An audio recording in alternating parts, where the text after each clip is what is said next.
Hello out there. I am Julie, and I am here to talk to you today about some Oracle decks that I picked up recently. And I don't really need these, but I really wanted them. And I'm sure that's a problem that many of you have. um, so I'm just here to show you some decks because I love decks, I collect decks, and I love watching people talk about decks because I really enjoy seeing and hearing people's interpretations and why they like certain decks and why they don't. So today we're going to be doing the Hedgewitch Botanical Oracle by Ciolo Thompson. I have a hard time saying that name. Messages from the Light. Meditation Deck by Joyce Huntington. Nicoletta Ciccoli. Tarot, which I'm not going to use as a tarot. I am going to modify this deck and I am going to be using it as an oracle deck. But I'll talk more about why in a little bit. And I am going to be using the Oracle of the Witch, or talking about the Oracle of the Witch, or Oracle of the Witch Oracle. My goodness, I'm having issues speaking today. So I'll go over why I liked them, what drew me to them, how I may use them. I haven't used any of these yet. I have done a quick kind of flip through, but I'm going to go ahead and get started, and we're going to do the Hedgewitch Botanical Oracle to begin. All right, so here we have the Hedgewitch Botanical Oracle by Ciolo Thompson. I hope I am not butchering that name. Many apologies if I am. This was a deck inspired by Hedgewitch Grimoires, and the author states that this deck was created by her quest to understand the plants around her and their healing properties. It comes in a great hard box. It is a very big box. It has a magnetic closure, which I'm a very big fan of. But this book makes sense. This book makes a lot of sense. It's literally the Hedgewitch's Field Guide, and that is what it is. There is so much information in here. It tells you, it shows you the card, it gives you the name of the plant, the keyword, it gives you the scientific name of the plant, gives you alternate names for the plant, and then it gives you information about the plant. On edible plants, it actually will give you recipes. It'll tell you how the plant relates to the keyword. There is so much great information in this book. I think you could probably just read the book by itself, in all honesty. These are the back of the cards. I think they're really beautiful. I do think these are very, very pretty. They're well done. The paper, it's a thinner paper stock. I don't hate it. I'm not a big fan of the really plasticky coatings, but I know it'll preserve the life of the cards. They shuffle really nicely. I do like a nice thick card though. There is something to be said about a nice thick card, but shuffles well. And let me go ahead and show you the beautiful images on here. There's Subdue, Calendula. See, I got this deck, Calendula, I can't say that. I have a hard time with certain words. I purchased this deck because I want to learn more about plants, and I think this is a really good way to educate myself while I'm doing readings for myself and for people. It'll help me really learn more about the plants, and I really like that. Because recently I have really been called to like go outside and be in nature and create a space for myself outside. And I don't practice Wicca. I've never really considered myself a witch necessarily, but I'm feeling this pull towards it. So we'll see where that goes. But I just think this deck is very elegant and simple. And you can use it right out of the box, but you can also, it comes with an entire book, like a teaching tool. I just think it's such a great deck. So this is the Hedgewitch Botanical Oracle. And next we'll move on to Nicoletta Ciccoli. So here is Nicoletta Ciccoli Tarot. She is, if you don't know who she is or anything about her artwork, she is a pop surrealist painter. I adore her artwork, and that's the only reason I bought this deck.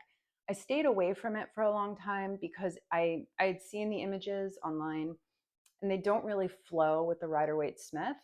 But recently I came to realize as I was looking at my painting, I don't have one of her originals, but I do have one of her prints. And I was looking at it and I was like interpreting the painting, and I was like, I should get this deck and modify it and use it as a visual oracle. So I think that's what I'm going to do.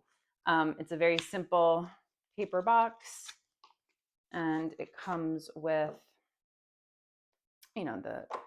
sometimes the cards they come with, very simple little white book with, I think there's multiple languages in there. Is this a low Scarabo? It is a low Scarabo. I like the cardstock. The front and the back seem to have slightly different finishes. I do like the backs of the cards. I think they're really pretty. Shuffles nicely. Let's see. Yep, shuffles really nicely. And here are the cards. Let's see. Hopefully it's not too blurry. Okay. I just think that her work is just, it's kind of weird and quirky and imaginative. Like, I love this. I love this.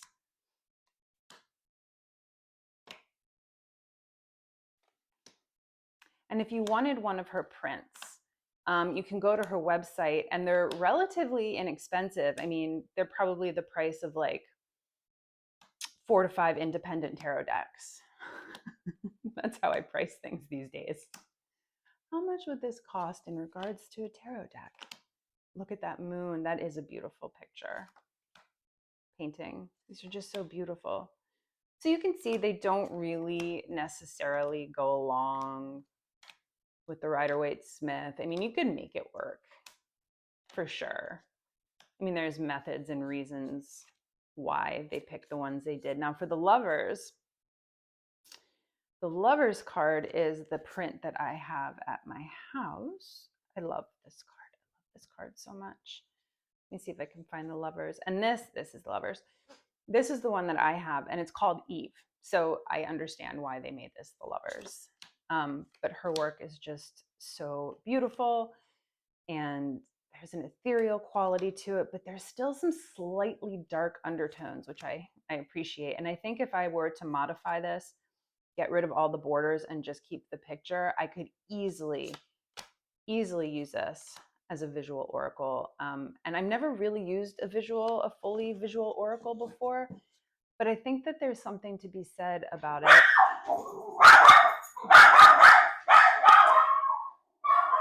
There's something to be said about it, and I'm going to wait until my dog stops barking. But there is something to be said about using a visual oracle, as I feel like it's going to trigger your intuition, right? So, all right, apologies for the little puppers, and we're going to move on to the next deck. So here we have the Oracle of the Witch, and it's about reclaiming your birthright. It's by Flavia Kate Peters, Barbara Meiklejohn Free, and it was illustrated by Mira Nerdianti. I hope I'm not butchering that. Again, apologies if I am. I feel like as I looked at this deck, the authors of the deck, they are inviting you to search for your inner witch, right? I didn't realize that when I purchased this. I have a problem of not reading things. I just am automatically drawn to the visuals, and this deck visually is what drew me to it. The striking contrast between the red with the black and the white. And it just, the artwork is, in my opinion, really cool, like really, really cool artwork. I dig the illustrator style, and that's what drew me to this deck. So now that I've had a brief look through of it, I really do not know how I am going to be using it in my personal practice or reading for others. I am beginning to dip my toes in the waters of learning about paganism as a whole, and then trying to figure out what my path within that is. But I don't know if this deck is necessarily going to help me because as I look through this book, it's a nice book. I like that there's tells you different things, tells you about the card, the keyword, gives you like a little saying for each one. The witchy guidance, I don't know, that's a little too aesthetic witch for me. I don't know if that makes sense. Like witchery, like just the wording is a little off-putting to me, and I don't know why. I mean, maybe these are words that are used in Wicca and witchcraft. It feels like witchy guidance. It just feels very, I don't know. I just don't jive with it. But I think the book overall has, it's good. It's good. I haven't read a lot. I've just kind of flipped through it. There's runes in the back. It tells you about the runes, which is nice. I don't know if it tells you what each rune means, but that's something I would like to learn eventually. Nice hard box. I love the red gilding. I hate gilding, but I love the red. It's just different. Great cardstock. Love the cardstock. Love the finish. It's slippery, but not too slippery. Let's see the shuffle on this. Let's see the shuffle on this. It's not an awful shuffle, I must say. So yeah, but let's show you the art. Like, this art is what really drew me to this deck. It's just so beautiful. And I may just keep it in my collection just because of the art. And I have done that. And I may do that. It just depends on how many other decks I have that I'm keeping for the art. But as of this moment, I'm just not really sure where to put my energy. And this is, for me, kitchen witchery recipes. Back when I was younger, and I, I had friends who were into Wicca and witchcraft, I always thought kitchen witchery meant like a witch who did various different things, like divination or banishing. Like, they were kind of did all the things. They didn't just have one area of focus. So I don't know if things have changed or if this means something different, or maybe I was just misinformed. But I guess this is for like more modern witchcraft. I don't know. But I mean, how beautiful is this artwork? This illustrator is really, really wonderful. Really, really wonderful. So I think it's a very cool deck. I think if I use the keywords, I could probably use it as a basic oracle if, especially during like Halloween time. I think this is a great Halloween kind of energy. So like I could use the word binding. What does that mean in regards to general life, not necessarily witchcraft? So I do think that is possible to do. But we'll see.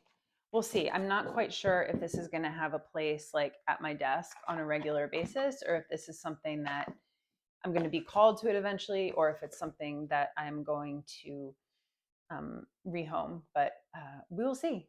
We will see. So the last deck is coming up. So this is the Messages from the Light meditation deck. This is a deck by Joyce Huntington. I apologize for all the little dust flecks. I didn't go over this with a roller, but I love how the colors pop on it. So that's why I use this dark velvet cloth. The images are the artist's painting. So she painted this, and it states in the booklet that the images that she painted come during meditation or moments where she's in between worlds. And I really like that. So it's kind of cool. Nice sturdy box. I love a good sturdy box. Here's the booklet. Very small, simple, concise, to the point. I usually don't use the books all that much, but I've been trying not to throw them away. I used to throw them away back in early on. It's really bad. Some of them I have lost. Some of them I threw away. I don't do that anymore though. Really nice cardstock. I really like the finish on it. I guess it's like a matte finish. It's a nice hard, thick cardstock. I appreciate that. I like that they're square. This is kind of fun to work with. I do shuffle them this way. I don't think they're totally square though, because the cards fit in the box in one direction and not the other. So I don't think it's a totally square deck. It's an almost square deck, but nice shuffle. And then these are the cards. They're just so pretty. I love them.